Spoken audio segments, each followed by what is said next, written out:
అమెరికాకి సంబంధించినటువంటి air force, ఇజ్రాయెల్కి సంబంధించిన ఎయిర్ ఫోర్స్ కలిసి వ్యూహాత్మకంగానే అడుగులు వేస్తున్నాయి.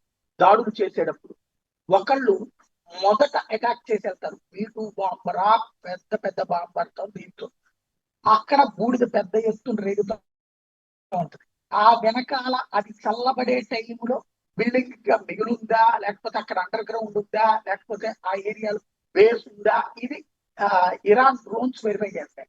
ఆ వెంటనే ఒక 5 minutes లో మళ్ళీ ఇజ్రాయెల్ అటాక్ చేస్తుంది అన్నమాట.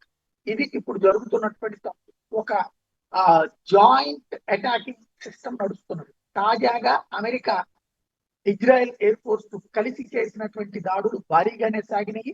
50 ఫైటర్ జెట్స్ ఒకేసారి చేసినటువంటి దాడులు ఇరాన్ లో ఉన్నటువంటి IRGC position, Islamic revolutionary guard corps సంబంధించినటువంటి ప్లేసెస్ ని ధ్వంసం చేశారు.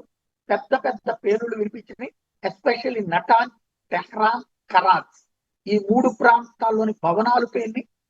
ఒకేసారి 10-15 పేలుళ్లు వినిపించినాయి. అంటే మొదట అమెరికా వేసిన దెబ్బకి ఆ ప్రాంతంలో వెనకాల గ్యాప్ వస్తే, అంటే ఒక బొక్క పడితే ఆ బొక్కలో వీళ్ళు ఇంకో బాంబు వేయడం వల్ల ఇజ్రాయిల్ వాళ్ళు ఆ లోపల ఉన్నటువంటి మిస్సైల్లో లేకపోతే ఆయుధాగారము పేలడం వలన ఆ బాంబులు 1 by 1 ఒకదానికొకటి పేలడం వల్ల పెను విధ్వంసాలు జరిగినాయి. ఆ ప్రాంతాల్లో 100ల కొద్ది శబ్దాలు వినిపించినాయి అన్నట్టు నటాంజ్, టెహ్రాన్, కరాచ్ ప్రాంతంలో ఉన్నటువంటి పబ్లిక్ చెప్తున్నమాట.